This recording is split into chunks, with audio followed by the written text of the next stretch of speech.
এবার অন্য প্রসঙ্গ।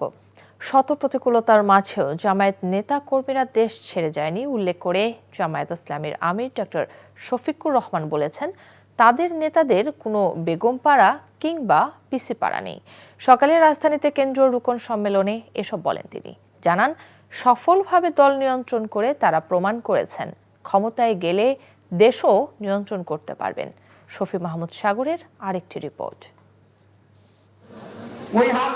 বাংলাদেশ চীন মৈত্রী সম্মেলন কেন্দ্রে শুক্রবার সকাল থেকে শুরু হয় বাংলাদেশ জামায়াতে ইসলামীর রুকন সম্মেলন। আর প্রয়োজনে আমাদের রক্ত দিয়ে ছিড়াবে।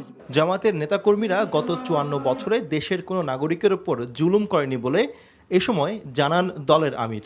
বলেন, দেশের দায়িত্ব পেলে সর্বোচ্চ উন্নয়নের লক্ষ্যেই কাজ করবেন তারা। আমরা চেষ্টা করেছি আমাদের দলটাকে সেইভাবে গড়ে তুলতে, নিয়ন্ত্রণ করতে। আমরা আশা করি এই দলের হাতে আল্লাহ যদি দেশ পরিচালনার দায়িত্ব দেন, এখন আমরা দল নিয়ন্ত্রণ করেছি, আমরা ইনশাআল্লাহ দেশও নিয়ন্ত্রণ করতে পারব। সুশৃঙ্খলভাবে দল পরিচালনায় জামায়াত ইসলামী সফল দাবি করে ডক্টর শফিকুর রহমান বলেন, ক্ষমতায় গেলে ইনসাফের ভিত্তিতে দেশ পরিচালনা করবে জামায়াত। কেউ আমাদের চলার গতি থামাতে পারবে না। মানুষের প্রত্যাশার এই ঠিকানাকে আল্লাহ যেন মজবুত করে দেন এবং আল্লাহ রাব্বুল আলামিন মানবতার বিজয় যেন দান করেন। কোনো ব্যক্তি, দল এবং গোষ্ঠীর নয়, এই বিজয় যেন হয় মানবতার বিজয়। নির্বাচনকে সামনে রেখে দলের রুকনদের সার্বিক প্রস্তুতি নেবার নির্দেশনা দেন জামায়াতের কেন্দ্রীয় নেতারা।